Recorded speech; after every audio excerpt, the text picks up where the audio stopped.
Good morning. Today is Wednesday, December 17th, 2014, and this is Before the First Cup with Zorie and Lady Pitbull on UCY.TV. Good morning, lady. Hey, how are you? Okay, still raining here. Good. Yeah. They're saying we would need 1 trillion gallons of water to get out of this drought. Jeez, that's quite a bit. Yeah, 11 trillion gallons I was reading. 11 trillion. 11 trillion, not one. 11 trillion gallons. Wow. I know our lake is only up about a foot after all this rain. Yeah. That's it, huh? Yeah. Crazy, huh? Well, that's what a deficit does, I guess. I guess you'd have to get rain for a couple of years or something. Yeah. To get that much. Yeah, but I mean, they've said things like that before when we've had droughts here, and then one winter and we're back up to normal. It's this fear thing again. Yeah, absolutely. Fear thing every time. Yeah, keep people on edge Mm-hmm. and stuff. Yeah. Oh. So, yeah, I seen in the news again about another killing. Only this time, this officer in Philadelphia had 75 counts of stalking and harassment, and now he's shot a mother and a daughter. What? Can you believe? Yeah. It says cop was not fired despite 75 counts of stalking and harassment. Now he's killed a mother and her daughter. And it says Philadelphia, a mother and her daughter have been gunned down in a deadly shooting incident that happened Monday night in Glenolden. Valerie Morrow, the mother, has been pronounced dead. Her daughter suffered bullet wounds but is now recovering. The shooter has been identified as Officer Stephen Roswinski, according to the NBC 10. Officer Roswinski was an employee of the Colwyn Borough Police Department. According to reports, the officer had dated the victim, Valerie, several years ago, but was still stalking her. Earlier in 2014, Officer Rowinski was reported and charged with 25 counts of stalking and 50 counts of harassment relating to another fiancé of his, who filed reports to keep him away from her. Despite the charges, the police department evidently did not fire him, and he was not convicted. He was instead placed on administrative leave. After basically getting away with 75 counts of stalking and harassment, Officer Rowinski was in a position where he was able to kill a mother and shoot her daughter. One would think that after 75 counts, the department would ensure that he wasn't able to harm anybody, but unfortunately that does not appear to be the case. And then there's a video, but we can't play videos. Can you believe that? Someone called in and reported 75 times. Two different people. Well, because he was a cop, they didn't follow through. Right. When you give this kind of power to anyone, it's going to go to their heads. I mean, this guy must have thought he was invincible. He could do anything, and evidently it's true. Unbelievable. Unfreaking believable. So what are they going to do now? Put him on administrative leave, and obviously this didn't happen while he was on duty, right? It doesn't say. In the video, I watched the video, and it didn't say if he was on duty or not. But it is real kind of sketchy. I guess it happened last night. What a freak. Mm-hmm. So, and it has a picture there. And you hear on the radio call 3 people down. Now, I don't know who the third person is. They didn't mention it unless they shot the cop. But if he's not fired, I don't know. That's all they had for right now. Oh my. Well, I mean, obviously they've got to do something about this guy because they can't just... Now somebody's dead. Yeah, there's no way. The dude just murdered 2 people, so... Well, no, he murdered the mother, and then the daughter is recovering. I guess she's in the hospital recovering. God, could But you imagine that? Like, oh, she's scarred for the rest of her life now after seeing her mother killed in front of her. hmm Unbelievable. yeah, it's crazy. And every single day, there isn't a day there isn't a cop killing somewhere in the United States. It's I don't know. It's getting very scary out there. It's bad. I don't know what to say about it anymore. I mean, I honest. know. And then they just keep on and keep on and keep on letting these cops go. I don't know what they expect to happen when this keeps going. Well, they know what they're going to expect to happen. It's what they want to happen. Yeah. They want people to get freaked out and pissed off and but when it starts happening to them, they're in their family, then maybe something will change, but I doubt it. Yeah. I mean, I just saw a clip the other day that the cop was like, showing this filmmaker or whatever who was holding the camera, an ACP, armored personnel carrier, APC, sorry. And he was like, well, there's a lot of constitutionalists and people with arms out there. Lots of people with guns just in this area alone. Did you ever imagine in your life that believing in the Constitution you would be considered a tinfoil hat? Well, after reading George Orwell, the possibility definitely exists. And obviously this is where we're at right now. Oh, we're beyond it even, really. Yeah, we're way beyond that. Way, way. I mean, yeah. I mean, Yeah. it's just, I don't even know it. How far are we gonna let it go? I mean, obviously, no one's stepping in and doing anything about this stuff. Well, they're saying they are. They're saying that they're retraining the police officers, but they're human beings. They're all human beings, okay? But no human being is 100% perfect, and so I don't understand how every time a cop pulls his gun and shoots, it's for the right reason. But that's what they always come up with. It's always a good shoot, or they had a valid reason, or I'm just so tired. What would constitute a reason for them to say that a cop wasn't right?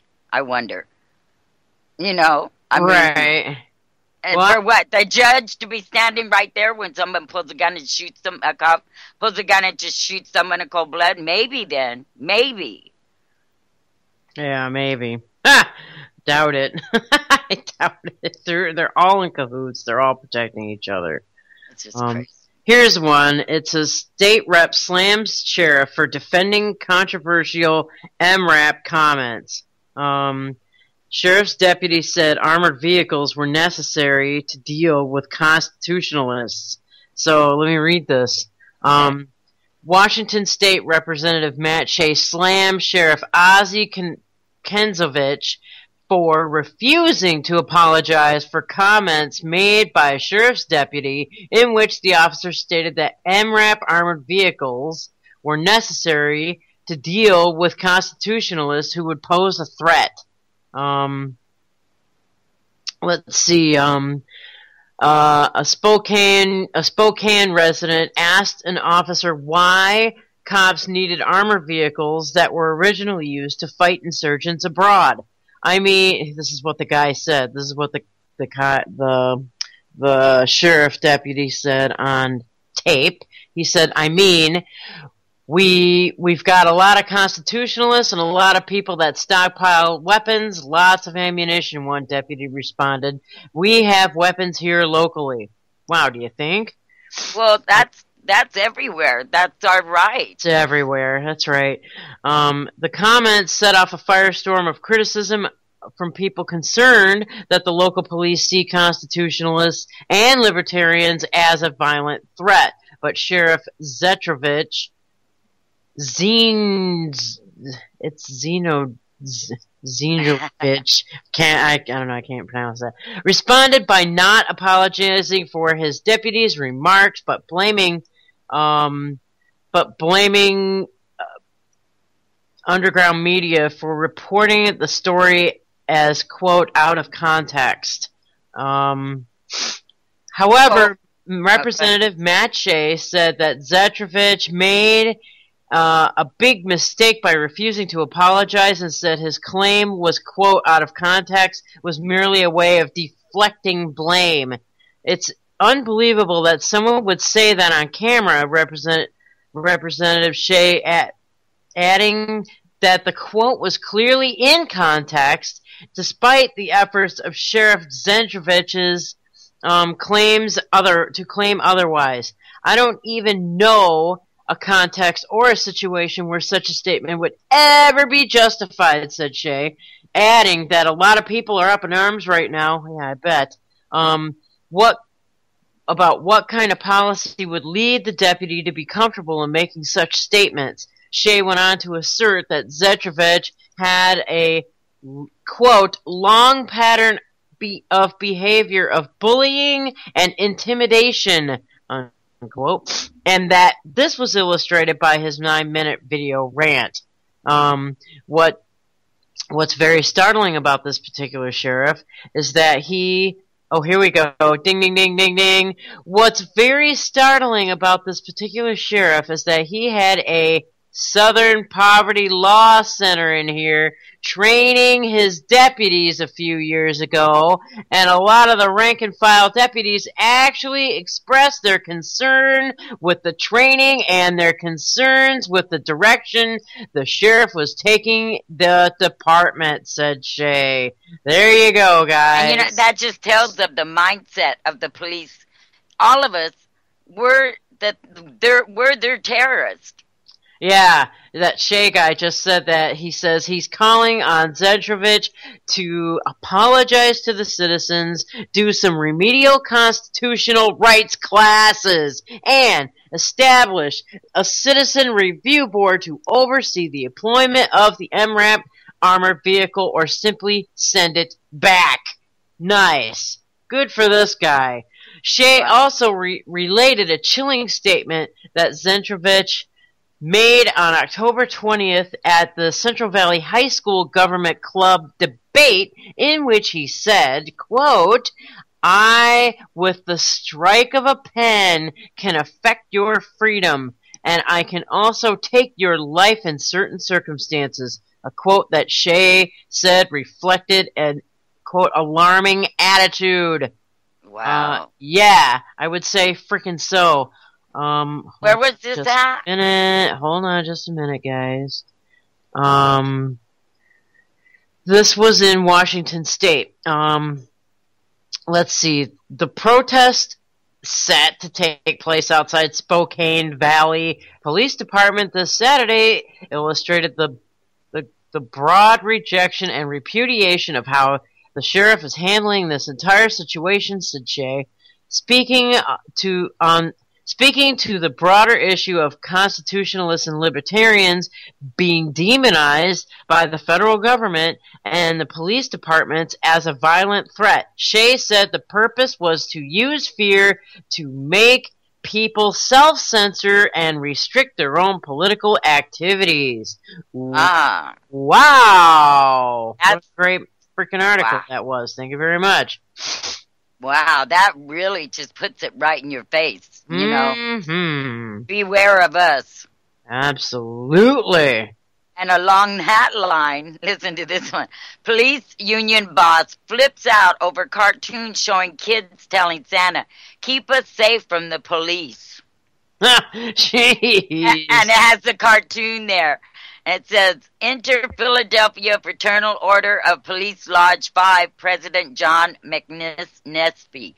In a scathing letter yesterday, McNesby demanded an apology from the Bucks County Courier-Times for the cartoon. Surprisingly, you have at least one reader of that excuse for a newspaper you run, Nesby wrote. The one reader forwarded a copy of your disgraceful and highly offensive cartoon. There is a special place in hell for you miserable parasites in the media who seek to exploit violence and hatred in order to sell advertisements. The paper then issued an apology. If we had recognized prior to publication that the cartoon would have caused unintended offense, our editors would have selected a different one for Sunday's newspaper. Editing a newspaper is not an easy, and we don't always get it right. An apology might have been in order for the fact that the cartoon wasn't particularly funny, original, or opinion, but offending the sensibilities of law enforcement in the midst of a national uproar over the unnecessary killing of people by law enforcement isn't something for which a newspaper should be apologizing. And it just gets worse from there. Okay, let me see. I got to continue it on here. Okay, let's see. Oh, there. Come on. I tell you, this is just, ooh. Oh, advertisement, clothes. Okay, there we go. Where'd it go? Okay, last week, the Bucks County Courier-Times ran an admittedly ham-handed editorial cartoon about police abuse. It depicted a line of children waiting to see Santa, with one of them asking, "Keep us safe from the police." In Philadelphia, Fraternal Order 5. Okay, let's see. Okay, I read that. I got to get down here to this. Okay, they apologized, and just gets where. Okay, democracy isn't easy either, but the protection of democracy puts journalists and law enforcement on the same side more often than not. That is particularly true at the Bucks County Courier-Times. Our readers know our body of work and respect the professionalism we show to law enforcement. Our reporters and editors spend a great deal of time reporting on the work of area law enforcement and protection of our communities. Both the Courier-Times and Intelligencer newspapers have been fortunate to have police officers and chiefs as community members of their editorial boards. Oh, they have the police editing articles? Wow. Selected in part to make sure the voice of law enforcement is something we hear. Those officers were willing to volunteer their time with our editorial boards because they know our publications respect the work they do. That says a lot right there. They have police editing their articles. What the hell are they doing? I know. It's that mutual respect between local law enforcement and our staff is demonstrated time and time again when police ask us to share information with the public. Our journalists do work that helps police apprehend criminals and keep citizens away from dangerous situations. This passage is far more offensive than the cartoon. Members of law enforcement should not be serving on a newspaper's editorial board. The job of a newspaper is to hold law enforcement and all government institutions accountable. A newspaper should not consider itself to be on the same side as law enforcement. No, you don't think there's any prejudice there? Right. Wow. No, that doesn't mean journalists are on the same side as criminals either. McNesby has a history of lashing out at journalists. When Philadelphia Daily News reporters Barbara Laker and Wendy Ruderman broke an incredible story about a Philly PD rogue narcotics unit that was essentially robbing immigrants on bodegas. McNesby called a press conference in which he called drug-using police informants one step above reporters like Laker and Ruderman. Someone launched a website specially to attack the reporters. The two women later won a Pulitzer Prize for their reporting. As for the original letter, keep in mind, this isn't some angry rogue cop. It's the guy local law enforcement choose to represent them.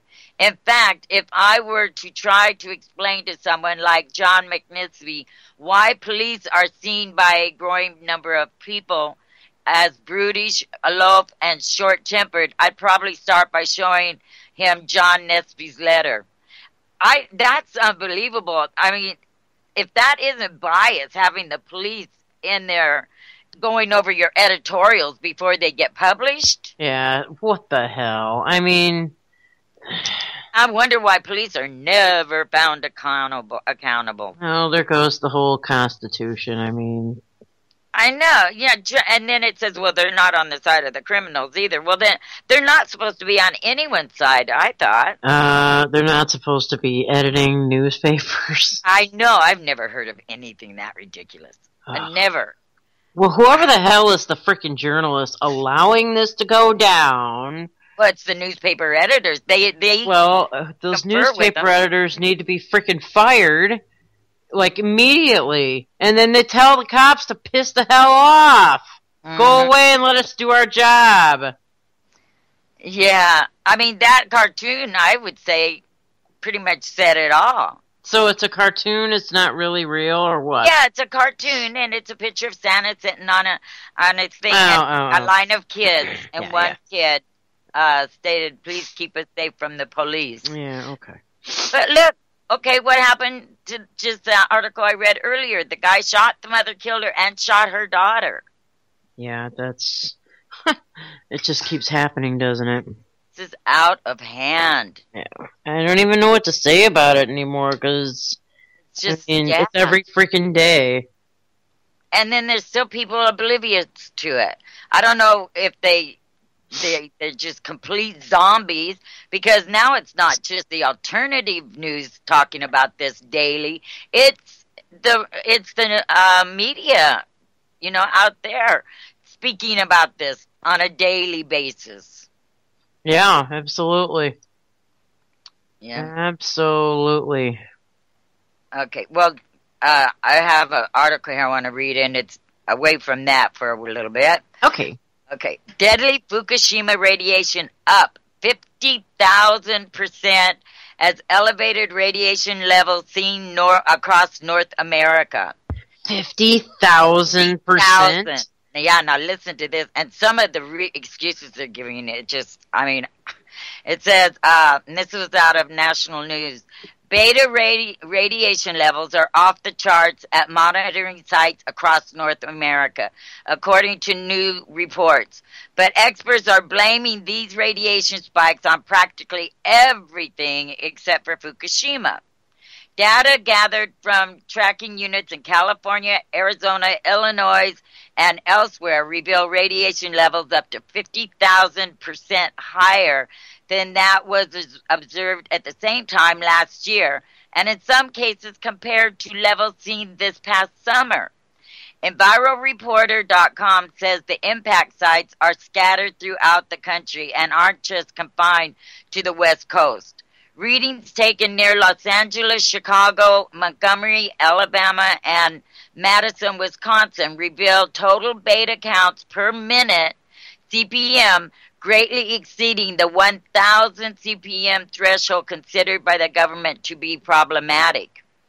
In Tucson, Arizona, for instance, a 460 CPM reading was recently taken, which is more than 10 times higher than the reading taken last year on November 27th. Similarly, Phoenix, Arizona, 735 CPM reading measured more than 21 times higher than last year's reading.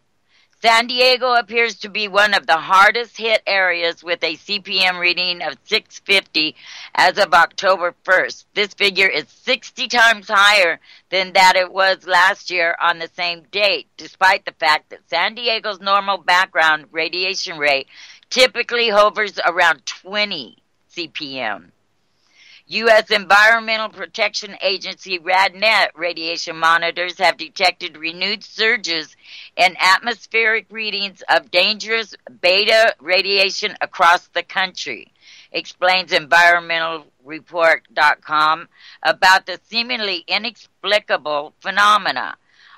Over a dozen metropolitan test sites have registered 4-month highs in the most recent comprehensive assessment. Radiation testing site near Chicago records radiation levels thousands of times higher than maximum safety threshold threshold. Commenting on the situation, one of EnviroReporter.com reader offered his own assessment that these readings are astronomically high. He was quick to denounce Fukushima as a possible cause, though, adding that this would only be possible if something there has changed dramatically. And how would we know? Because they have a blockout on anything being said about it anyway. Because either way, the radiation levels being detected are still a major cause for concern. Anything above 100 CPM is considered by the California Highway Patrol to be a potential hazard material situation requiring the deployment of hazmat protocols. At a testing site in St. Charles, Illinois, located just west of Chicago, a recent peak reading of 7,298 CPM caught the attention of some environmental activists who chided the media for remaining silent on the issue. This reading represents a nearly 7,300% radiation increase beyond CHP's safety threshold. This site apparently experienced a series of massive radiation spikes beginning at approximately 1 a.m. and lasting for as long as 6 hours. California officials blame plastic eating utensils for radiation spike. Insist it can't be Fukushima. Back in California, county officials in San Mateo recorded radiation levels at a local beach measuring 100 microriems per hour, or 1 microsievert per hour, which is 5 times the normal amount. According to the Half Moon Bay Review, local environment health director Dean Peterson was quick to denounce that this level doesn't pose any risk to human health. When asked where the radiation might be coming from, Peterson admitted that he is befuddled, but also denied that Fukushima could possibly be a cause. Instead, he says, it may be due to an excess of disposable eating utensils polluting the area. I honestly think the end result of this is that just higher levels of background radiation, stated Peterson to the HMB review, adding that red-painted disposable utensils can also contribute to localized radiation spikes. What do you think of that? I mean, are plastic utensils? What? Yeah, that is their reasoning, but it couldn't be Fukushima. How crazy is that? You know what? These people, what do you do? I mean, what do you say to something like that? I don't know. It's the most preposterous thing I've ever heard of. I mean, you might as well just say it's some little baby's pacifier, like in the fucking Arctic, that's causing all this shit. Right, 50,000%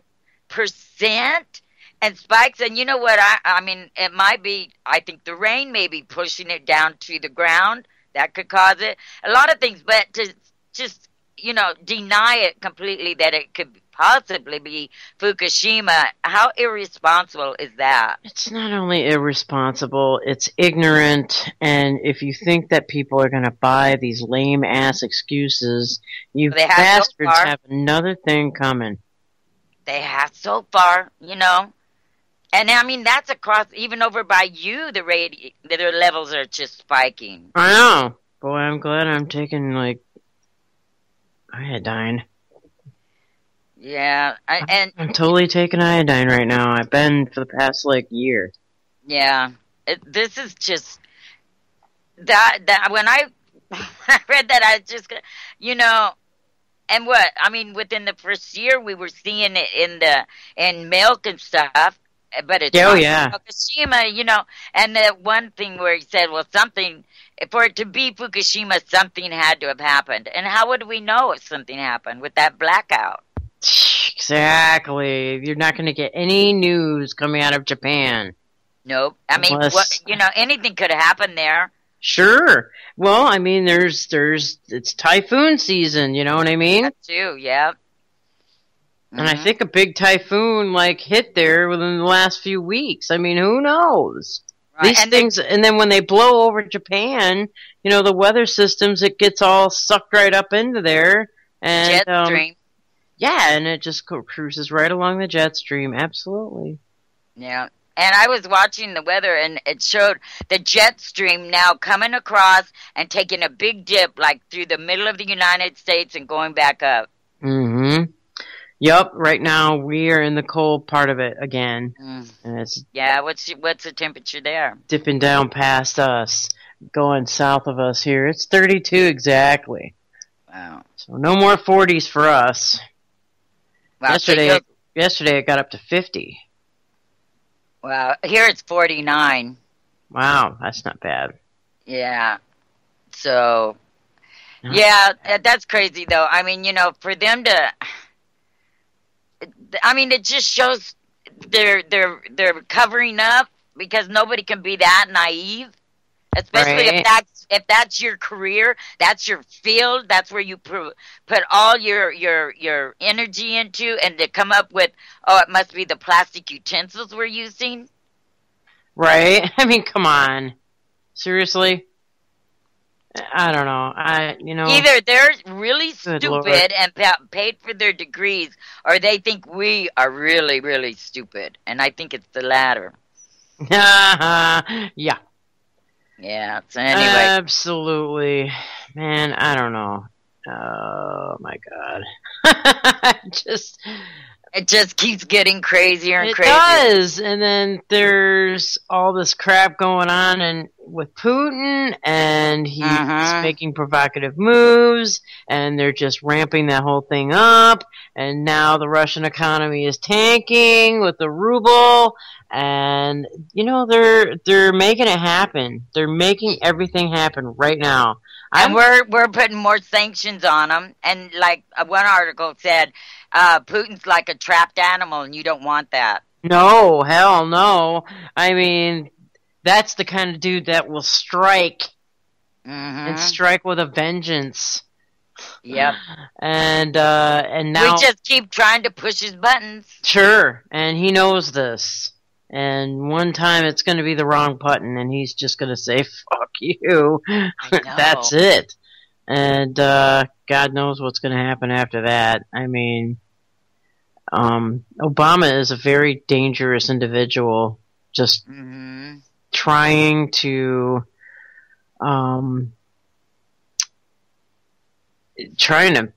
ramp all this crap up. I can't even deal with it. Oh my God. Yeah, it says here, what is it? New Russian sanctions bill to be signed by the end of the week by Obama. Man, they're just trying to push the man's buttons, I'm telling you. Yeah. It's really not good. It says a bill imposing further sanctions on Russia is to be signed by U.S. President Barack Obama by the end of the week, a White House spokesman told a news briefing Tuesday. White House Press Secretary John Earnest said that Obama is expected to sign new legislation this week despite preliminary concerns about its content. I would anticipate that it would get done before the end of the week, he said. However, he said that the bill has provided a degree of flexibility required by the president. That said, because it does preserve the president's flexibility to carry out the strategy, he does intend to sign the bill, Ernest said. Obama was under pressure from both Republicans and Democrats after the Senate granted final approval to the bill late Saturday. The bill will see some $350 million provided to Ukraine by way of assistance. Wow. And there's a clip there, too, with Ron Paul. Cold War resolution marks new low in Russia and U.S. relationships. Wow. Meanwhile, the Pentagon... Are you done with that one? Yeah, go ahead. Meanwhile, the Pentagon announces increased military activity on Russia's fucking border. NATO tactical flights more than doubled since 2014. It says the Kyiv-based Ukrainian Independent Information Agency reported on Wednesday that the United States has increased its troop presence along the Russian border. So here we go with the ramping of this, guys. A Pentagon statement was issued in response to an accusation made by the Russian National Center for Control and Defense that NATO and U.S. Air Force flights have violated Russian airspace. Russians say NATO violates Russian airspace. According to Lieutenant General Mikhail Medzinbev, I know I butchered that, head of the Russian Defense Military's head of the Russian Defense Ministry's Joint Military Command Center, Russian fighters flew over 300 missions in response to NATO aircraft. He said the number of NATO tactical flights close to the Russian and Belarusian borders has doubled to 3,000 this year. Holy crap. All achievements in the field of trust building and voluntary transparency that NATO and Russia have formed over the years have ceased, Medzinov said, noting any mutual exchange of information. The Russians have also stepped up flights. On December 15th, Sweden and Denmark summoned Russia's ambassadors after an incident in which a passenger plane leaving Copenhagen changed direction to avoid collision with a Russian fighter jet. The Russians say that the jet was 70 kilometers away from the Danish flight. There were no conditions for an aviation incident connected to the flight on Friday, December 12th, which was 5 days ago. On Friday, December 12th, of a Russian military plane in the international airspace over the Baltic Sea, Defense Ministry spokesman Igor Koneshikov told TASS news agency. Pentagon says increased troops a response to Russian invasion of Ukraine. It says, quote, the current efforts of the U.S. European Command as part of the Atlantic Resolve operation are a demonstration of our commitment to a collective security of NATO and long-term peace and stability in the region, particularly in the light of Russian invasion of Ukraine, a Pentagon spokesman said in regard to increased troop presence along Russia's borders. Here we go, guys. World War fucking III. When have we ever brought peace to any place? Right, and we're just making it worse. It says, at the end of the Russian aggression against the Ukraine, the United States took immediate steps to show solidarity with its NATO allies, he said. In particular, we have increased our air, ground, and naval presence in the region. We have also expanded and extended previously planned exercises. We are united in our efforts and challenges, blah, blah, blah, and we continue to call on Russia to end its destabilizing actions in the east of Ukraine and end the occupation and annexation of Crimea and to respect the Minsk agreements. Well, you know what? Crimea was theirs to begin with. Hello. What are we doing there? Yeah, man, we're naked and we're bare ass naked and we are prodding the hornet's nest without any protection on, and you know it's gonna come and kick our ass here soon. We don't have any protection because all of our military's everywhere else in the world. Well, that's the thing. I think that's the idea, is to get all the young people off of our soil so that when the police state comes down, there's not going to be anybody with the mindset enough to defend us, because all of our good men are going to be away overseas and in other entanglements, and everybody who's like a video game head drug addict is going to be left here, and they're just going to roll right the fuck over us. That's the fucking plan, I'll tell you that right now. Unbelievable. Really, that's just, you know, the It's Cold World War War III. again. We are Yeah, here. World War III. It And is. Obama's pushing it and pushing it and pushing it as far as he can. Oh, yeah. And it's not even really Obama, it's his handlers. But yeah. And we all know this. But, you know, Zygmunt Brzezinski wrote about this years and years ago. And it's going exactly to their plan. It's in his damn book, The Grand Chessboard. It's all according to plan. This has already been predetermined, shall we say? Yeah, man, it's just, wow. It's hard to deal with. I mean,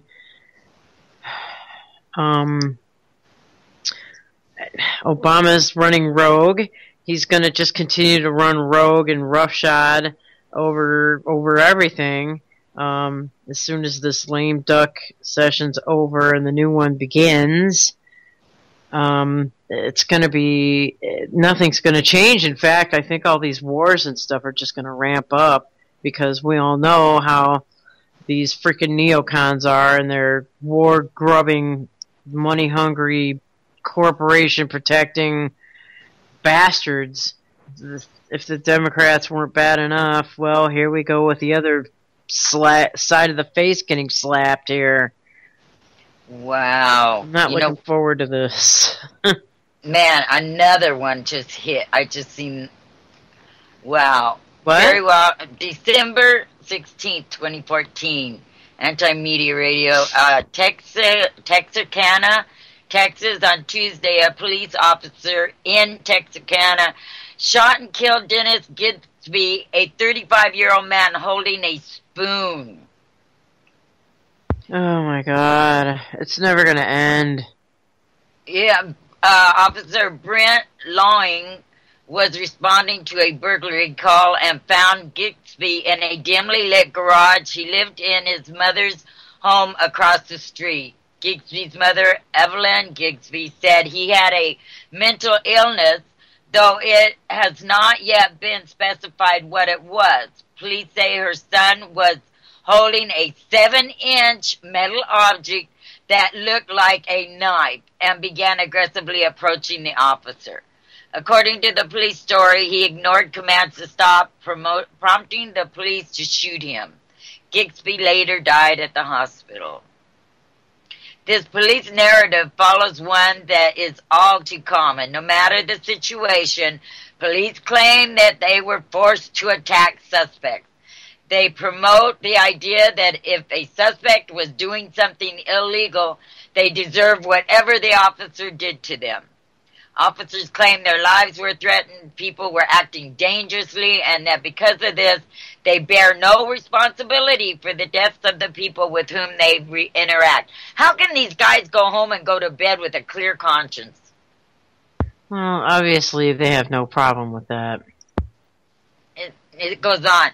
Never mind that the Texas officer could have used other less lethal methods to stop Gidsby's advances, or that even in a dimly lit room, the round edge of a spoon looks nothing like a pointed knife. At the very least, police departments should employ officers with decent vision. At most, they should fire those who jump up lethal violence when it is entirely unnecessary. How many times do we have to say this before they do something? Well, it says, fortunately, however, police talking points are becoming less and less believable to the public. Similar stories of officers harming citizens, particularly the mentally ill, have surfaced in the last few months. In November, a Florida cop killed a man whose mother called the police to help him take his medication. In Cleveland, police slammed a bipolar woman's head against the cement, killing her for disturbing the peace. A group of Michigan cops opened fire on a mentally ill homeless man, executing him firing squad style. the case of schizophrenic homeless man Kelly Thomas, who was beaten to death by multiple cops, is infamous for the jury's refusal to convict the officers. They were caught on video bludgeoning the man who was crying for his father. Apparently, police are poorly trained to deal with the mentally ill. Some claim that this is the reason cops kill so many of them, though this does not explain the rates of murder by cops of other demographics. But as the case of Dennis Gigsby shows, police are quick to react to weapons that are not actually, react to weapons that are not actually weapons. A Colorado man was arrested for pointing a banana at police, who claimed they thought he was pointing a gun. Cops are notorious for shooting when people they stop reach to their pockets for their wallets. John Crawford and Tamir Rice were both killed for holding toy guns. It is increasingly apparent that cops use unmitigated authority and violence against the weakest and most disenfranchised in society. As repulsive as it may be, however, awareness is steadily growing and intolerance for such outlandish displays of police aggression is snowballing. The Texas Rangers are currently investigating the case of Dennis Gigsby, and more official details are expected to emerge. In the meantime, the officer is on administrative leave. Wow. Yeah, I'm wondering if Jules wrote that article. Oh no, she probably. Well, does it say "Pick My News"? No, it's on Anti-Media, but no, it was Carrie Wilder. Oh. That's a good article because it really does bring it all together. Yeah, I'd like to read Jules's articles, but I think she'd rather read her own article. So when she's here, she'll probably go and read her newest ones because she did read one about, or she did write one about the Supreme Court decision that came down. And so which one?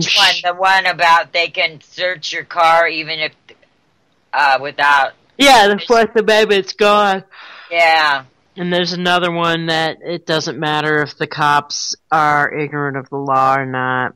But you know, I'll instead of like stealing her thunder, I'm not gonna go there really right now because I'm sure she'll do that tomorrow. I don't want to read her articles because they have other articles in there too. It's a good site to go to, people, because it really, like that one, it engulfs the whole issue, not just the one incident that, is being reported. But they have to continue doing that. They can't, when they report these, they need to reference back to how many times this has been coming up every single day, every week. It's all like that one, pointing a banana. Those cops felt threatened and killed the guy. You know, I mean, what was he going to do? Squeeze it and banana was going to come out on him? I don't know. Yeah, it's just... It's getting to the point where we are the subjects and we will be subjugated. Yeah. That's the long and short of it right there. Here's one, since we're back to the subject. Yeah, I can't help it. It's just everywhere you look. Yeah, I know. It's, I don't know. I don't even know what to say. Cleveland Police Union gives most surreal interview ever, and we can't play the clip. Can't play the clip, so you can put the link over there though, just so they can watch it. Yeah. It says he defends the shooting of the 12-year-old and ends with some advice for everyone if they want to live another day. So I'll read what it says. It says, this has to be the most surreal interview ever aired on the Chris Hayes show, whoever the hell that is.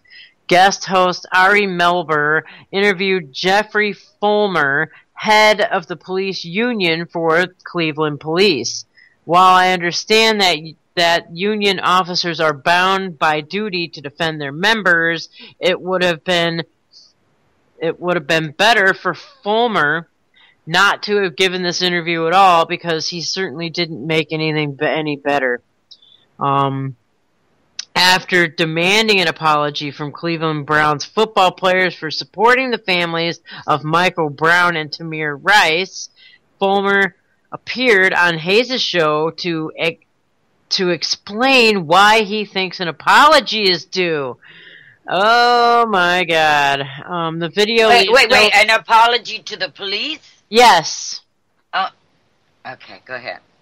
The video leaves no doubt that the police were right. It says that is Fulmer's argument, plain and simple. That's what he says. That the video leaves no doubt that the police were right. Which I don't know what the fuck video he's looking at. Right, because didn't they shoot within seconds of arriving? Yeah, they opened the door and they shot him. Yeah. And there are no commands. Well, we couldn't really hear the audio, but it was. The witnesses said they didn't hear any. It was 20 seconds. Yeah. 20 seconds from the time that door opened till the time the kid was shot. That is Fulmer's argument, plain and simple, is that the video leaves no doubt the police were right. He sees no room for any argument. They were right, and Tamir Rice was wrong. Why was Rice wrong? Because the police thought he was 20 and not 12. Let's see. Let's unpack that for a minute. Ohio is an open carry state, as is Michigan. Whoa. And the minimum age to open carry is 21. Not that far off from 20. Is Fulmer really trying to claim with a straight face that they shot Tamir Rice in a 2-second time frame? Yeah, 2 seconds. While he did not have a gun in his hand because they thought he was older rather than younger. Seems to me the argument in support of Rice's family gets stronger and the police argument gets weaker if they believe he's older than he actually was, simply because there's no way to discern whether someone is 20 or 21 visually, and certainly not in 2 seconds. Fulmer's absolutism, was hard to watch. It was familiar to what you might imagine that fascist state so feared by gun nuts would produce. Why would they say gun nuts in here?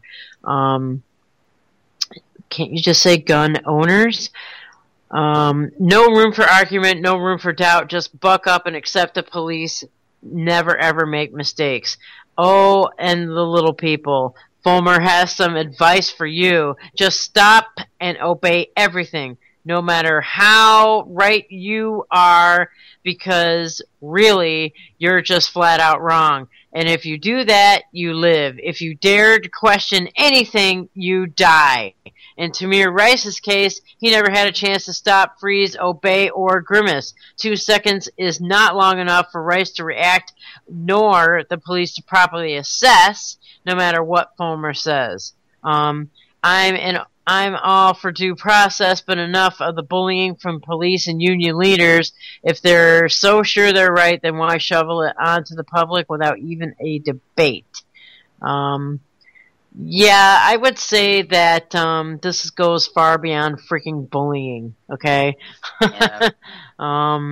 These chiefs must take special classes in line. You know? Well, taught by the fucking SPLC, yeah. The Southern Poverty Law Center. We saw that in the first thing that I read. I mean, yeah. The SPLC is running around the entire fucking country teaching cops that the American people and constitutionalists are the enemy. It's the Southern Poverty Law Center creating this crazy, insane madness mindset. It's absolutely insanity. They are the terrorists. They will always be the fucking terrorists in this country. They are that SPLC and the Anti-Defamation League are the source of terrorism in this country. Yep, they're the ones being used for it, though. That's at correct. least. Yeah. Here's a good one. What cops actually get punished for. Not murdering, but it says, this is by that Kerry Welder. Every day, cops get away with murder. This is no surprise. In New York City, only 2% of cops over a 15-year period were so much as indicted for killing citizens. They underreport their homicides, and grand juries across the country let murderous cops walk free. Modern police are emboldened to kill. They also bludgeon, taser, and intimidate citizens every day. A cop in Central California was put on leave for not using force against a suicidal college student. Another was not charged for beating a handcuffed woman. Still another not indicted after killing a young man with Down syndrome. What police are routinely charged for is indiscretion with drugs and alcohol. Police around the country have been caught selling cocaine, weed, and heroin. They have been caught stealing drugs from suspects to sell on their own, smoking and accepting marijuana and failing to turn it in over to evidence. And one couple was caught stealing and selling painkillers. This happens on a regular basis. The cops are prosecuted or at least fired or forced to resign for these crimes, though enjoying lesser sentences than citizens ever would. They are also prosecuted for drunk driving, though the punishment is less severe because, unlike cocaine, weed, and illegally obtained painkillers, alcohol is legal. While they are prosecuted, one cop who killed a man while driving drunk was allowed to return to work. An off-duty officer who drunkenly opened fire on strangers was charged with attempted murder, but not fired, only suspended. An Oklahoma sheriff was recently arrested for drunk driving in his patrol car. It was not his first time. Though cops must go through the motions of receiving a DUI, they are spared the ordeal of a narcotics conviction and rarely lose their jobs. Because the state says that alcohol, one of the most dangerous drugs on earth, is okay. Police are not harshly punished. Whether cops are harshly disciplined for drugs or slapped on the wrist for alcohol, however, both scenarios entail less punishment than when police murder and use violence. They are more consistently jailed for substance-related crimes than when they wantonly take lives. The reason the police are so often prosecuted for drugs is because violating these laws is an insult to the state's authority. The government declares that drugs are bad for our safety, so it is unacceptable that representatives of the law would use, steal, or sell them. It is a threat to law and order. It is an assault on a civilized society. It is a humiliation to the government to have its enforcers flaunt the rules they are armed to enforce. To violate drug policy, no matter how ineffective it is proven to be, and no matter how much violence it creates, it is to expose the sham of attempting to control what substances people put in their bodies. Police are not trained to get drunk and high and make a buck off of it. They are, however, trained to kill. They are educated to use aggression to solve problems. There's no question about this, from the law enforcement establishment to the government or most of the people they claim to serve. Citizens blindly defend police violence, blaming the victim at all costs, even if the victim was unarmed and not a threat. While not prosecuting drunk, high, and drug-dealing cops gives the appearance of undermining the system. To prosecute government agents who commit senseless acts of violence is to actually undermine government's authority too. To acknowledge that officers are not justified in using force is to admit that the very foundation of government, a monopoly on moral violence, is illegitimate. As long as the state purports to fight violence with violence, the violence will continue. As much as the government and its law enforcement henchmen are to blame for abuses of power, however, the bulk of responsibility rests on the American citizens. Many Americans still accept the irrational notion that a drug offense is worse than a violent one, at least when committed by cops. Americans have for decades said quietly by the rationalized police violence and abuse. They refuse to indict officers who kill. As much as cops stealing drugs and selling them is shameful, it cannot compare to the brazen assault and murder. But Americans and the system can more easily accept an officer killing a suspect than an officer selling drugs, because law and order. So long as Americans believe they enjoy a representative democracy that provides justice, it is their responsibility that justice has disappeared. And that's true.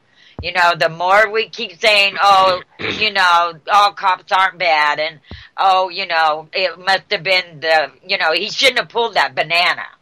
You know, that kind of logic. Well, yeah, I mean, and is that over? Yeah, that's the end of it. Okay, well, that's interesting because I've got one that totally dovetails with that. Speaking of drunk, high, and inebriated officers, Richmond, Virginia.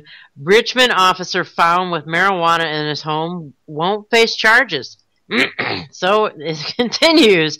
Richmond, a Richmond police officer found with marijuana in his home earlier this year likely won't be charged with a crime, authorities said, but his future on the police force is undetermined. Veteran K-9 officer Joe Avila has been on paid administrative leave since September, pending an internal investigation. Officials with the Richmond Police Department said the Contra Costa County District Attorney's Office has been investigating since the case came to its attention earlier this year, but it is not inclined to file charges, said Robin Lipinski, the county chief public defender. Oh, that's nice. According to Lipinski, the decision likely stems from evidence not strong enough to produce a conviction. Really? Well, if they found the shit in the dude's house. Yeah. I mean, what the fuck? What the hell criteria are you operating under, you silly cow? What the fuck's going on here? Okay. A search warrant affidavit obtained by this newspaper shows that Avila picked up a box containing about 4 to 5 pounds of marijuana from a UPS store on November 25th, 2013. Avila then radioed a dispatcher to say that he would file an incident report. That's weird. Avila never did so, according to the search warrant. Instead, in what several police sources said is a violation of Richmond police policy. Wow, do you think? Took it home? Yeah. The marijuana ended up in his Oakley home instead of being placed into a department evidence locker. Really? Why in the fuck would you take that home? Unless you were the one who ordered it in the first place. The matter came to officials' attention after an officer was assigned in January 2014 to investigate Avila's alleged failure to write more than 36 police reports, the warrant said. Oh my God. So instead of falsifying reports, you just don't write them at all. How's that one? That's a good... Shit. And as the investigation continued, internal affairs investigators informed Avila that he be placed on administrative leave for failing to file 37 reports. One of them, the report on the marijuana he picked up at the UPS store. Oh my God. And they kill people when they raid their homes for an ounce. For less than that! Yeah. For a couple of freaking roaches on the table, people are freaking killed for that shit. Unbelievable. Okay. How many people are in prison right now for possession of marijuana? Oh, yeah. Yeah. Just, they're filled. They're overflowing. I mean, they need to build more. You know what I mean?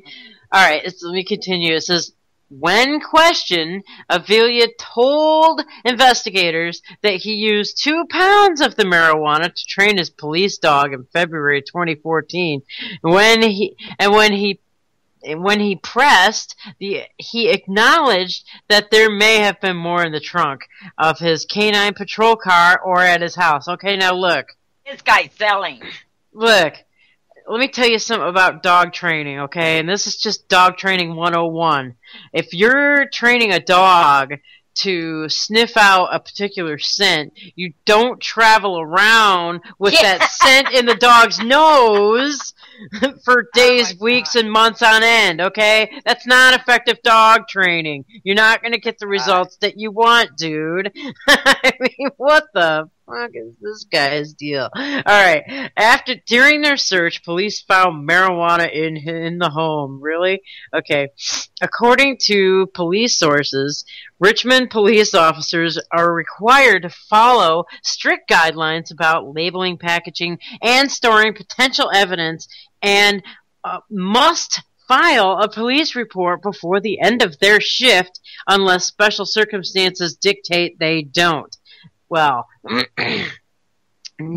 neither Avila nor his attorney have returned calls to discuss the case.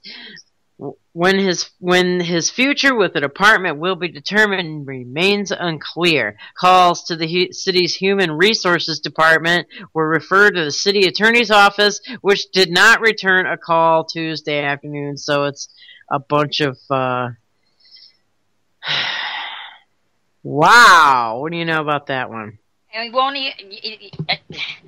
You know that? I mean, he broke how many laws there? 4 to 5 pounds. Really? And it don't take that much. All you do is put a little bit on a thing to throw it and have the dog, dig it out. It doesn't take pounds. No, it doesn't take pounds. It takes 1 gram, and literally the less that you have. Yeah, for dog training purposes, the better off it is, because if they can smell like less than a gram, half a gram, maybe quarter of a gram, like underneath a whole bunch of crap, that's when you know what I mean? Trained. Yeah. And why driving around with it in his trunk? Yeah, he's driving around with it. He's selling. That's what he's doing. Yeah. Exactly. Unbelievable. I mean, there's this canine dog in the back of the car.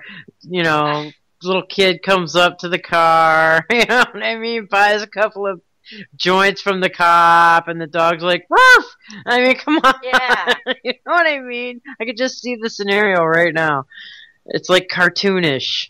Not enough evidence. When you find pounds of marijuana, what do they need for evidence then? I know. 4 to 5 pounds found in your house, and there's not enough evidence, and we're gonna pay this asshole to sit around and smoke more weed in his house. Jeez. He's not been on paid administrative leave since September. So he's just sitting around with his heels up. Taking in the money and, smoking the weed, watching the TV. Yeah. Jesus Christ. I mean, seriously. When the law becomes lawless and when the law practices lawlessness, I mean, you know what? All bets are off at that point. Yep. It's the Wild West right now. It's even worse than that, because you can't defend yourself against them. No. No. Here's another one. Of the person filming is the one arrested. Man arrested after filming cops beating man and pregnant girlfriend. Okay, the one who filmed it. It says in Denver, Colorado. In August, a man filmed Denver police beating a man and tripping his pregnant girlfriend over drug suspicions. The police noticed Levi Frazier recording, confiscated his Samsung tablet without permission, and returned it without the footage of the police brutality. Frazier was able to restore the video with a cloud application. It was released last month, and just Thursday, he was arrested at a traffic stop. He had said to the officer's actions, it was very well known that the video was shot and things were done on the video that shouldn't be leaked out. That it would be bad for the reputation of the police officers. His December 11th arrest happened as he was leaving the FBI office, where he was cooperating with the federal investigation into the violent actions of Officer Christopher Evans and Charles Chris Jones, the 4th, in August. He was on his way to give an interview to Fox 31, whom he gave the video footage to for their investigation last month. Frazier was stopped for a newly activated traffic warrant in Parks County, Colorado. Fox 31 reported that. Records show the warrant is for failing to appear in court on 2 traffic tickets from several months ago, failing to show proof of insurance and lack of vehicle registration. He was not allowed to bond out over the minor traffic offenses and was forced to spend the night in jail. I see, so he wouldn't go and do his interview probably. Denver police refused to comment on the story. They did, however, previously respond to a story where Frazier criticized officers. They responded in an attempt to smear his credibility by drawing attention to his criminal record and accusing him of using aliases. The report, ironically, was called Accuracy Matters. This move drew condemnation from the Denver Mayor's Citizen Oversight Board, which wrote an open letter to Denver Police Chief Robert White. Instead of thanking the witness who came forward to share information, the DPD publicly attacked his character. It is very likely that the DPD attacks on this witness will only reinforce fears in the community and inhibit other members of the public from cooperating with the DPD or the IAB if the witness possible officer misconduct in the future. The open letter was dated Wednesday, December 10th, the day before Frazier was arrested for his traffic violations. His arrest is merely another sign that Denver police are desperate and angry after being exposed for their excessive use of force and attempts to censor evidence. Meanwhile, the department has defended the violent actions of their officers concerning the August incident, and officers Charles Chris Jones has even received a promotion and a raise. There you go. That's the end of the article. But yeah, just like the guy who filmed Garner's killing, they arrested him. They're going after whoever reports, and that's to silence anyone who has any thought of filming police and putting it out there. Yeah. They're saying, see, now this is what's going to happen to you if you film our being violent or breaking the law. Well, what about that last fucker that said, if you disobey in any way, shape, or form, you're going to die? I know. That is as blatant as you get. You know, this has got... How many articles have we read this morning alone? I can't deal with it anymore. It just keeps coming back and coming back and coming back, and but you know, it's not like we can throw our hands up and just say, "Oh, this," or it doesn't do any good to keep bitching either. You know what I mean? Because it's not changing; it's only getting worse. And the fact that now they're going after the person who catches them. It's right. Really bad. Yeah, oh yeah, they're even though the Supreme Court said it's okay to film the cops, you still can't film the cops. It doesn't matter what the fuck the Supreme Court says anymore. I know, and even like they say, like that one girl, that ex-police chief's daughter saying, "I can film you. Are you saying I can't film you? I can film you." And what they do to her? They pulled her out of her car, tasered her, arrested her. Mm-hmm. Yeah, we saw that clip. We heard that clip. Yeah, yesterday. And false charges, they ran into the cop. Proving over and over and over that cops lie. Yep. They'll say anything to defend their actions. And then they write false reports. And then a video comes out later. They think they're in the clear because they deleted it. Well, with the cloud, a lot of times it's being retrieved and then showing afterwards. There was a man in Florida that he was a veteran, and he was going to Florida to visit his son, and the cops pulled him over, and there was a video of it, of them throwing his face in the sand and smothering the man to death. And in all the reports, it said they lied in every aspect of the report. And the film didn't come out because it was a tourist that took it. It didn't come out for months.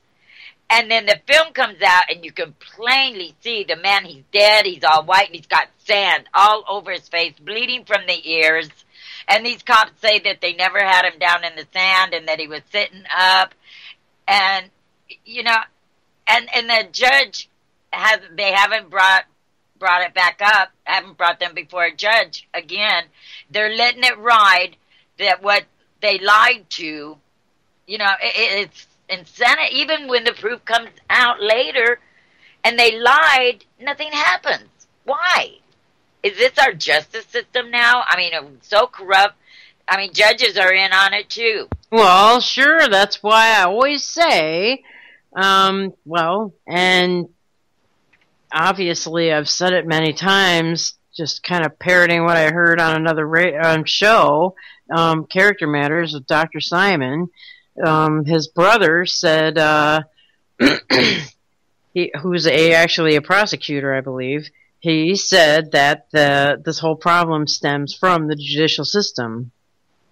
And that is exactly, and when he said that, it was just like, bam, that's it. Starts from there. It definitely starts from there. You get all this stuff happening, but if you find 4 to 5 pounds of pot in a fucking cop's house and say that there's lack of evidence, then yeah, it starts in the judicial system. I mean, it's a judiciary problem that we've got here. And they're all fucking Freemasons. They're all shaking their hands and swapping spit behind closed doors, as we all know this. So, I mean, that's where it really, really starts, and until it gets reformed there, basically this stuff is going to continue to happen, and it's going to just escalate, because it's being allowed to escalate. It's not, you know, this is the thing. So, I mean, obviously, there are easy solutions to this stuff that are floating around out there. Obviously, liability insurance being one of them. But then, you know, then the other side of the argument to that is, the cops will just be like, well, I don't think I'm even going to intervene in this problem, this domestic violence problem. And look, I'm looking at the guy beating his wife down right now. Or wait, let's switch that. I'm looking at the wife beating the shit out of her husband right now, and I'm not going to intervene in that because I've got liability insurance. I mean, that there is another side to that coin, but you know, you don't really hear doctors, as pointed out, saying that I can't operate on this dude because I could leave an instrument in his body and there's a liability lawsuit, which frequently happens, by the way. And you get rid of the officers that won't, because those are the ones that want to go out and abuse. If they can't go out and abuse, they won't go out.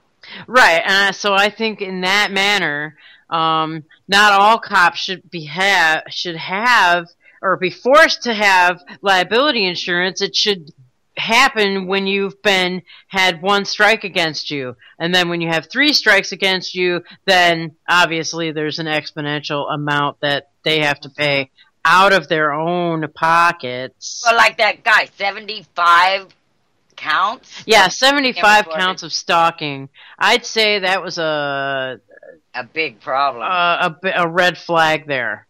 Yeah. And here's another. Fired cop, inflammatory Facebook post exposes department's history of abuse. Well, okay. From the cop's mouth. It says, Southbury, North Carolina. Police officer William Bill Torrance was fired after making inflammatory remarks via a Facebook post that officials said did not represent the department's views, though City Clerk Myra Hurd stated the personal Facebook post is not subject to public record and we are unable to provide as requested. Salisbury Police Chief Rory Collins said the post was made concerning current events taking place in our nation. According to WBTV, the comments regarded protesters in Ferguson. Kenneth Harden, a leader of the black community in Salisbury, told WBTV, "What I was told is that he used racial epithets to refer to a demographic of class of people. I understand that he made incendiary remarks about next time shoot them in the head and shoot them in the chest." In spite of the department's attempt to distance itself from police misconduct by firing Torrance on Friday, the Salisbury police have a long record of abuses against citizens. The NAACP leader in Rowan County, where Salisbury is located, have called for Chief Collins to step down due to repeated police offenses. To be fair, these critics of police have yet to release evidence they claim to have police abuse, but there are many other examples. A woman was awarded a settlement after being manhandled and arrested for filming a traffic stop and high-speed chase outside of her home.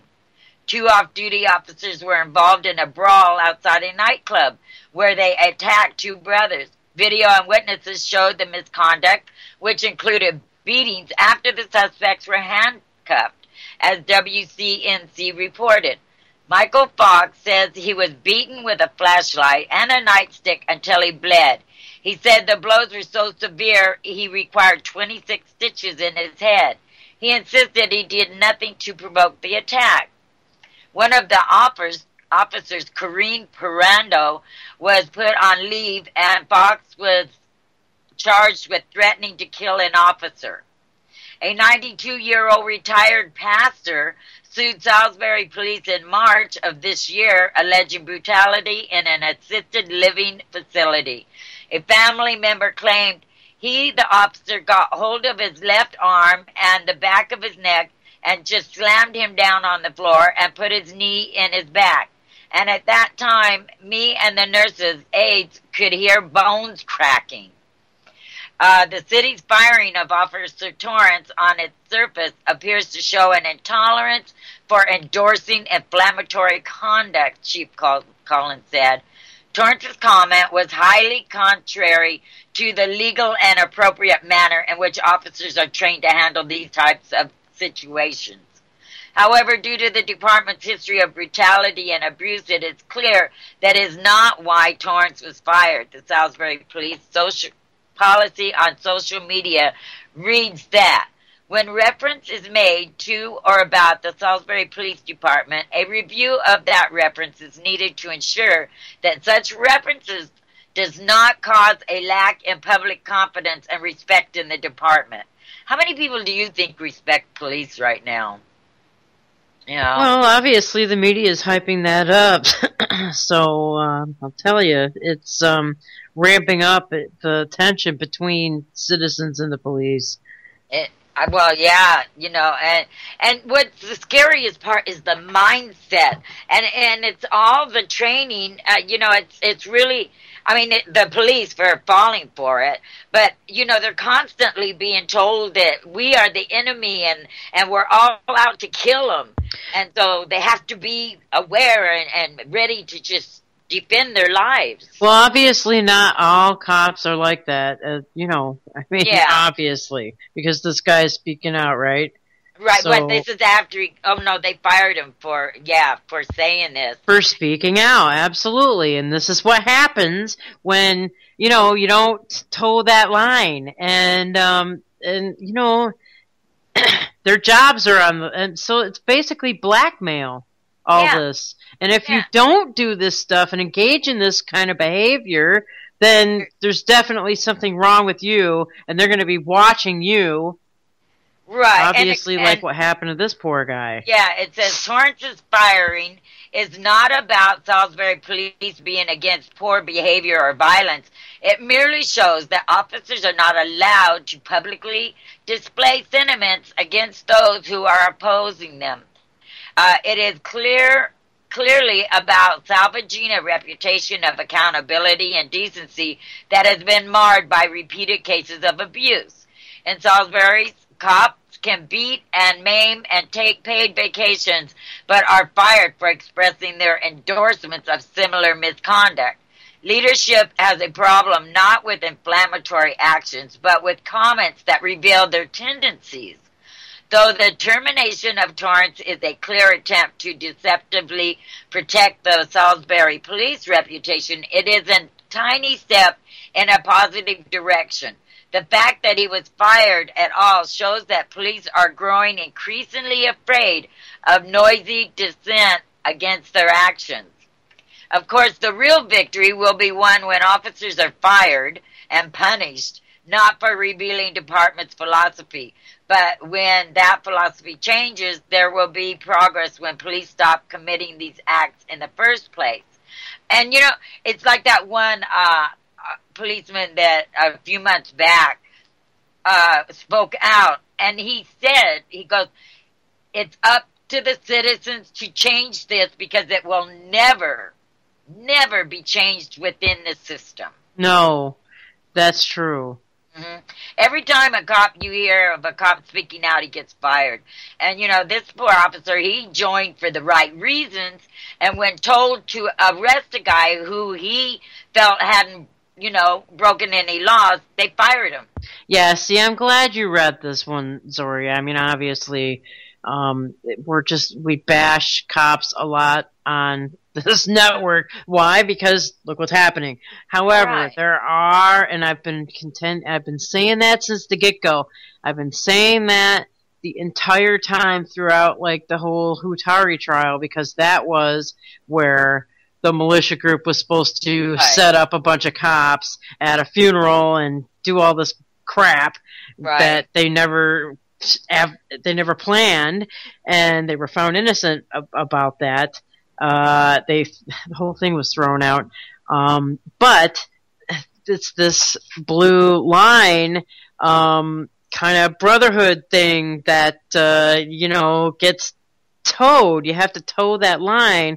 And if you are, you know, have a moral character, which a lot of cops do, most cops have to suffer with all this crap in silence. Yeah, but I mean, if you were a good cop, you would do what these other ones have done and, you know, try and change it, but then they're going to lose their job.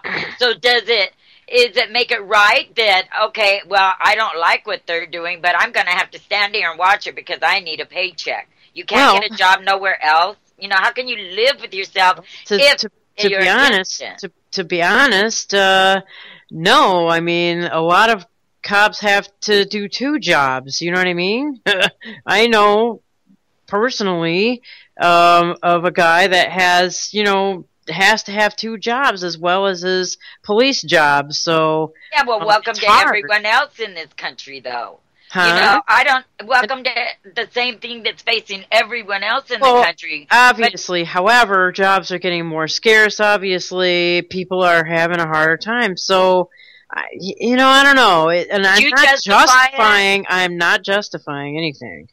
But well, I know, but there are some good guys out there, and I've been saying that from the get-go.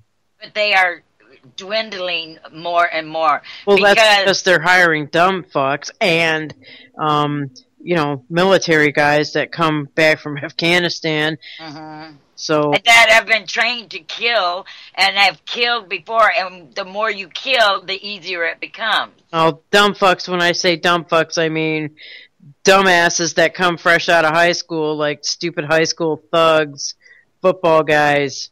Yeah, dumb fucks. And they hire those guys with a low IQ as well. You know, go right into their community college, take the police course, and oh yeah, you got a job, dude.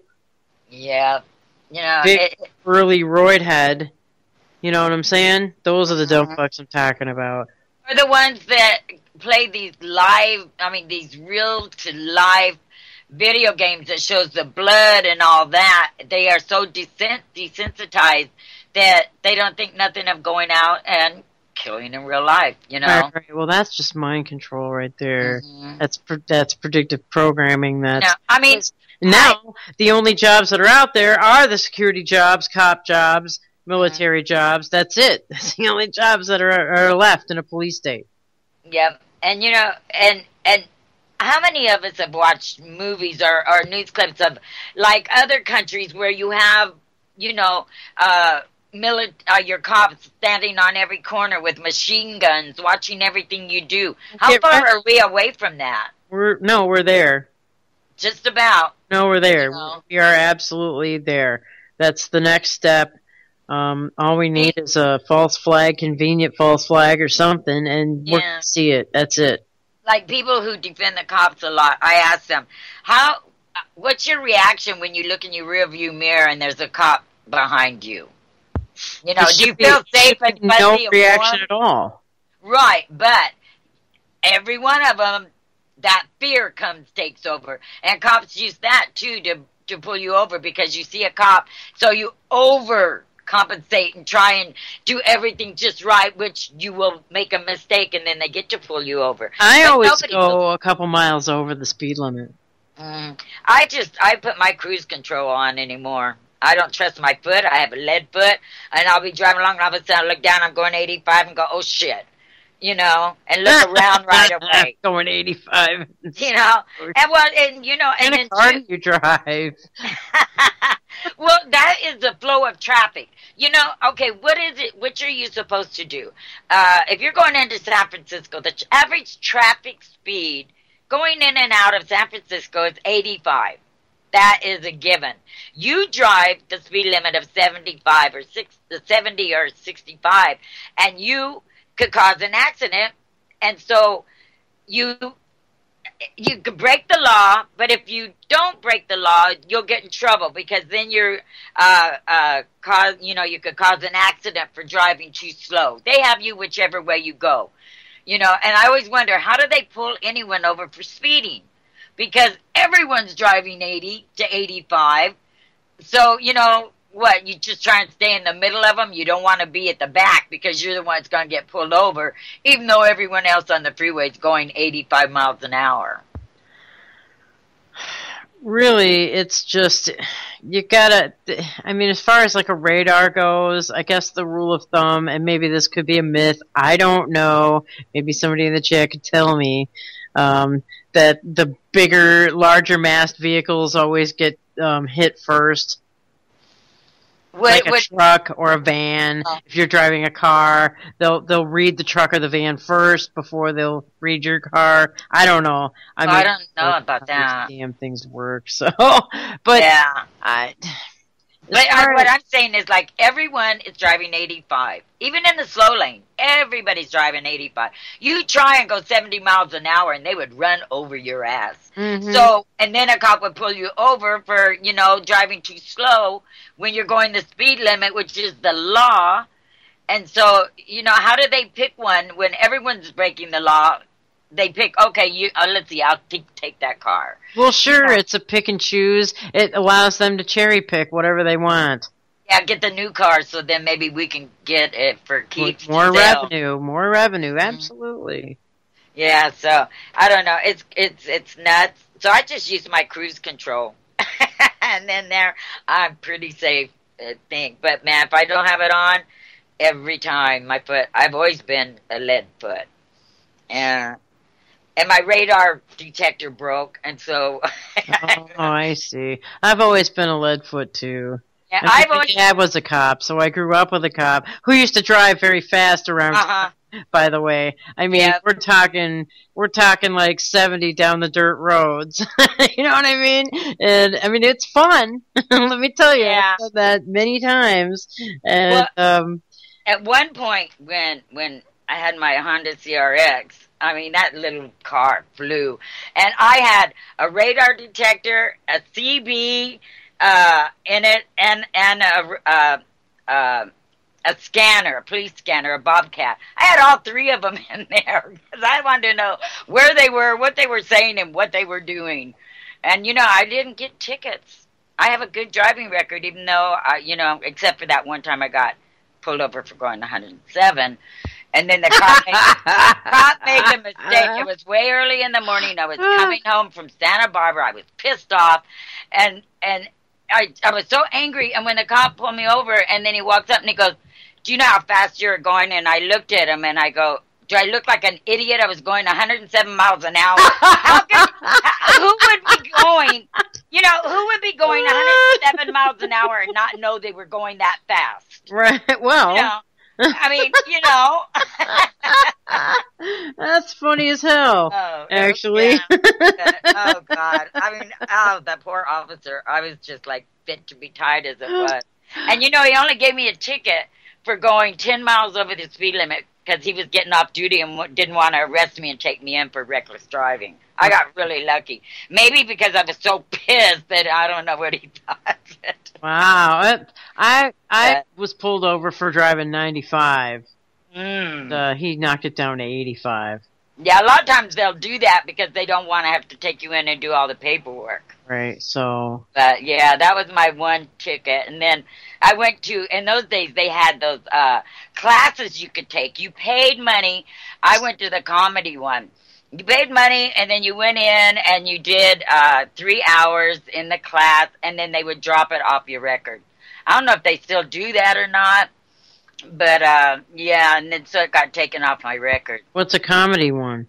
Oh, it was funny. This guy, he was telling you, about the laws and stuff, but it's so funny. We were all laughing. I mean, he was making a point, but yet, like a comedian would. And I think it was $100 and something to take the class. I don't think they do that anymore. Some of those in those days, and I think it was in the 1970s and the 80s that they had these. And like some of them, they had the really expensive classes where they'd come pick you up with a chauffeur and bring you to the class and take you back. Chauffeur. Yeah. That's pretty funny. You never heard of those? Well, yeah, I have. Yeah. So wait a minute. The guy who was teaching this class was making fun of it? Well, no, he was making a point, but in a funny way, and I mean, a lot of it stuck in my head. A lot of the laws I still remember, and mainly I think because, the way he did it. He took a cool approach to it.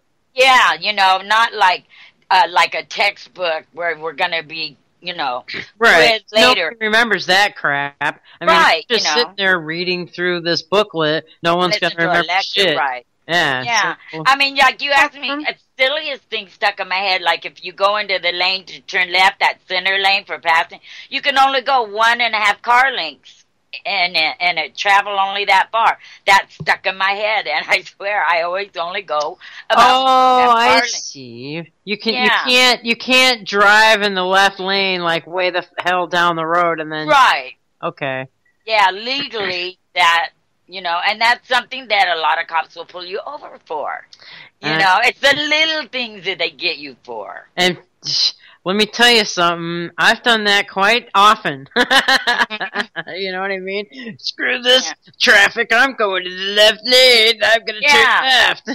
So this guy's way of teaching was really good, and like when you come to a stop sign, even if you can't see either way, you have to stop behind the second line, and then you can ease up and go. And if you don't stop behind that line, that's another reason, that's another way cops pull you over.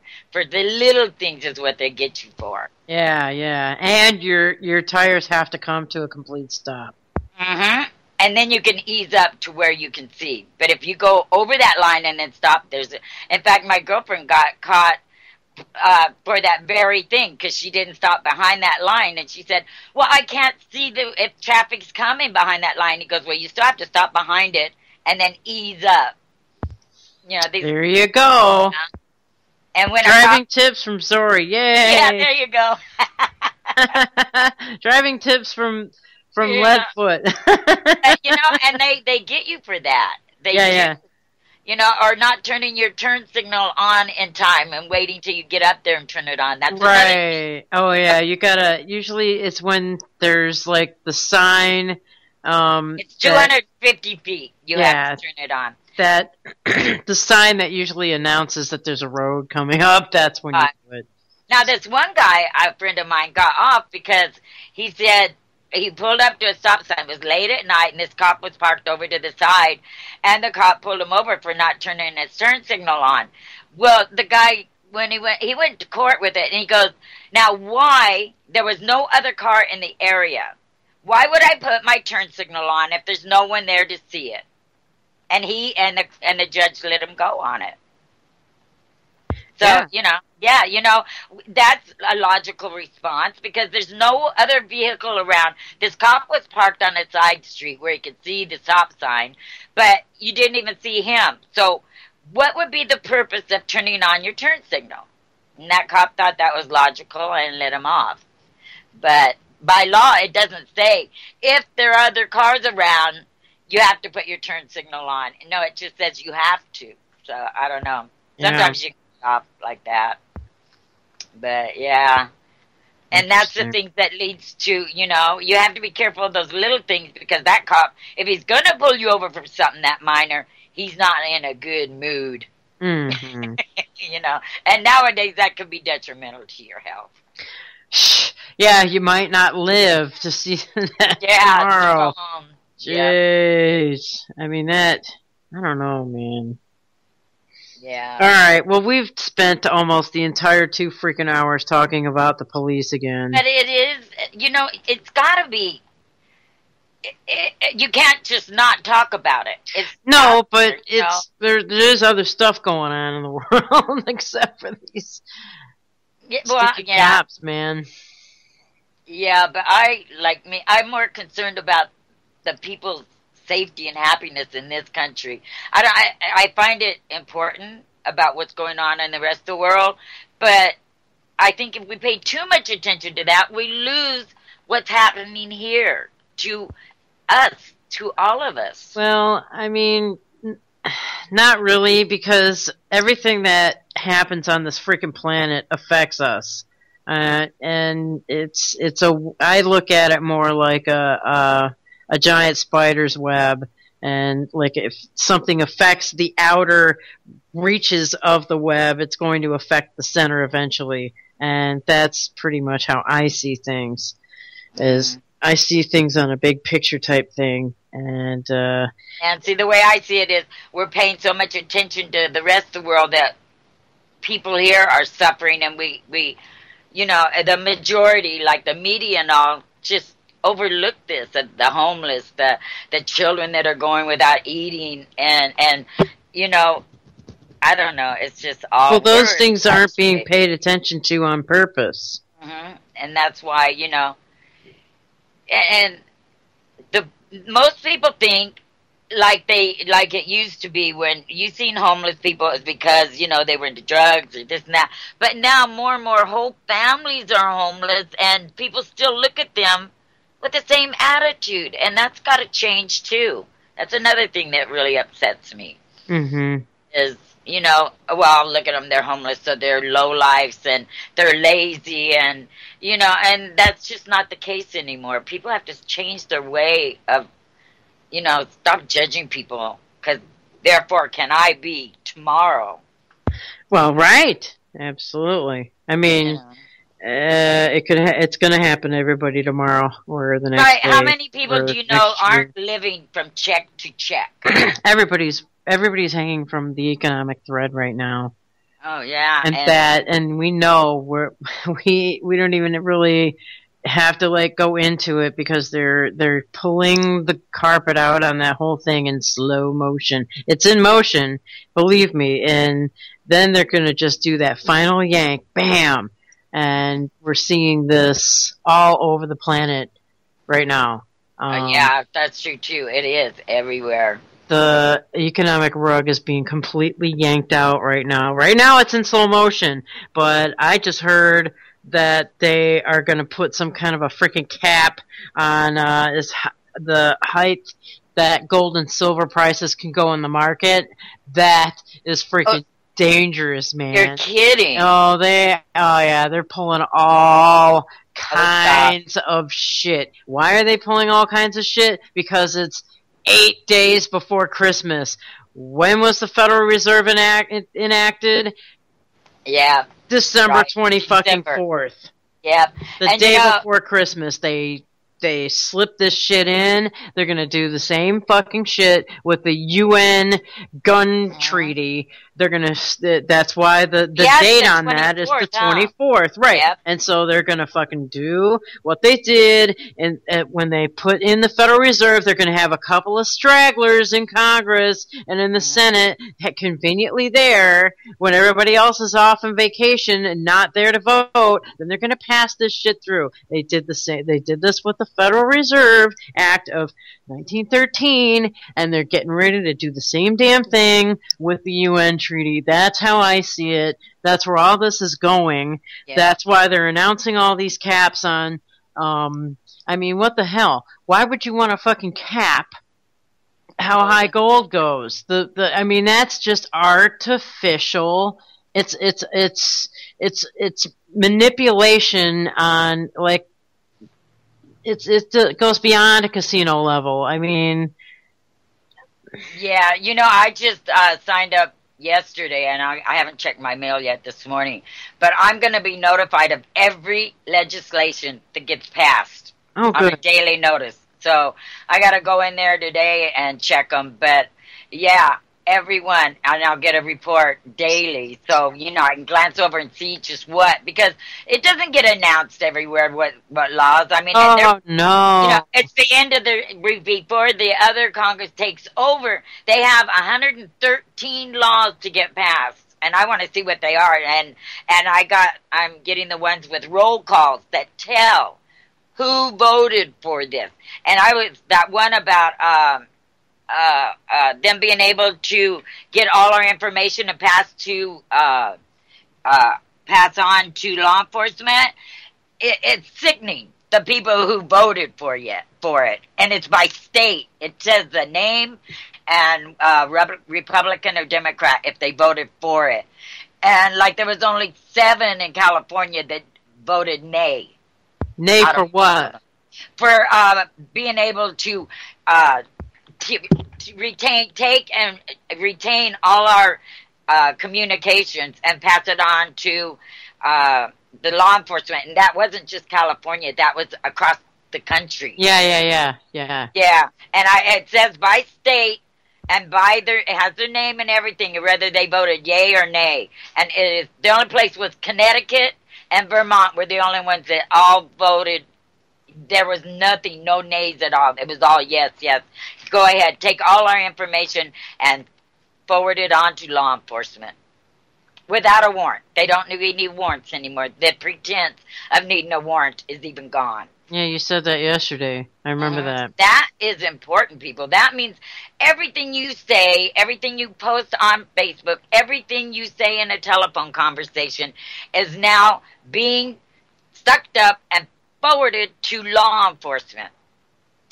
Think about that. I mean, profiles, it's bad. What did I say yesterday? I remember what I said yesterday.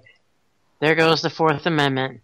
I mean, no assumption of privacy whatsoever, and they don't even have to pretend that you need to get a warrant. There's no warrant needed now. They passed it, and it's sent to Obama to sign, and yeah, right, he's not going to sign something like that.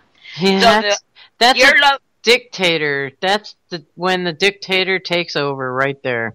Right, when they have your communications, they are going to abuse it.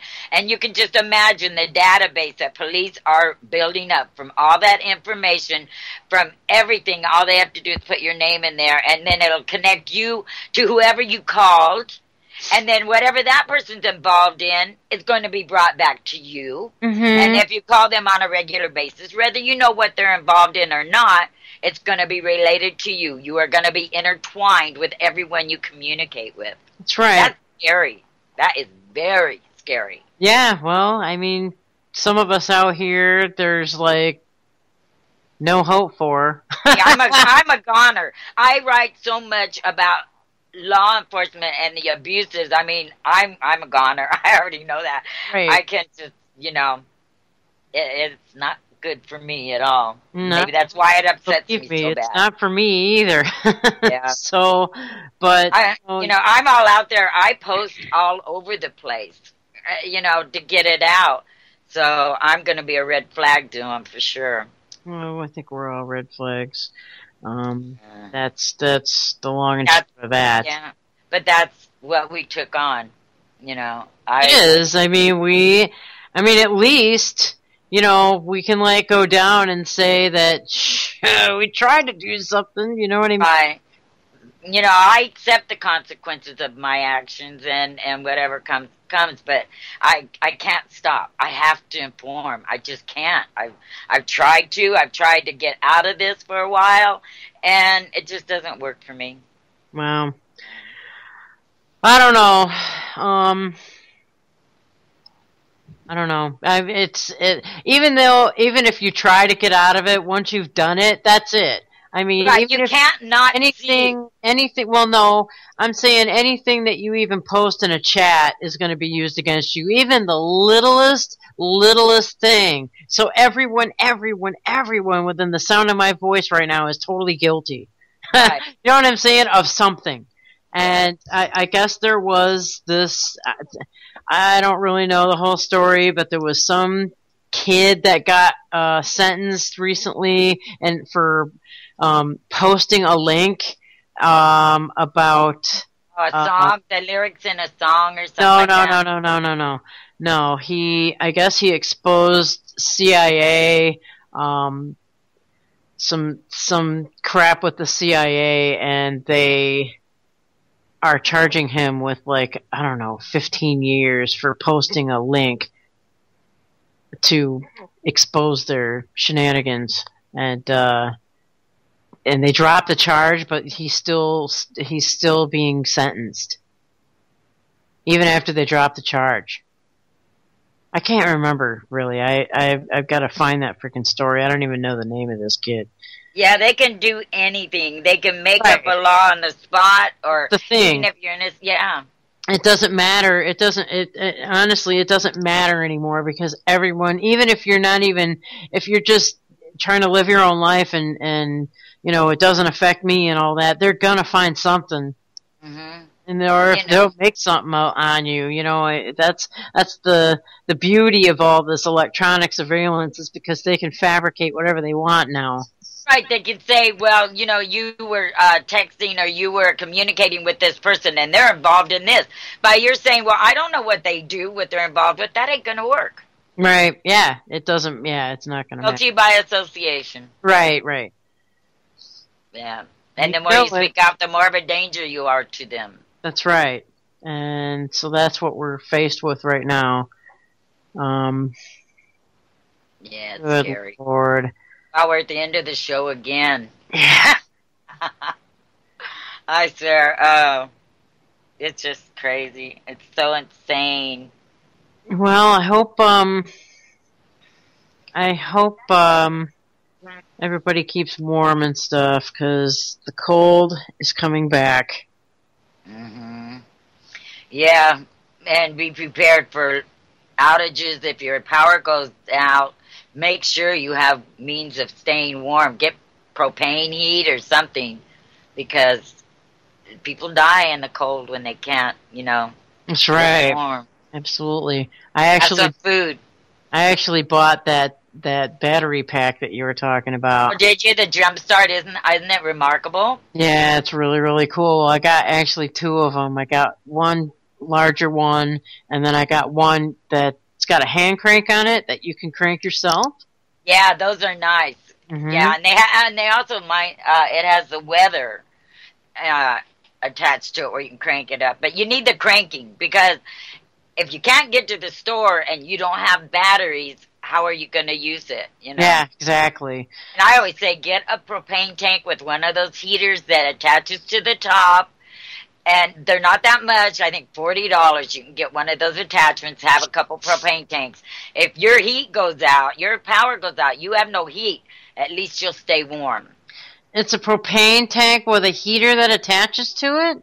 Oh yeah, that's what we use here because the power's so expensive.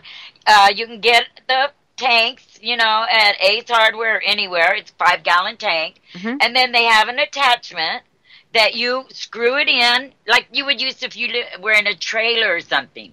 And Yeah. it has the little grill up on top, and you light it and the propane, and it heats up.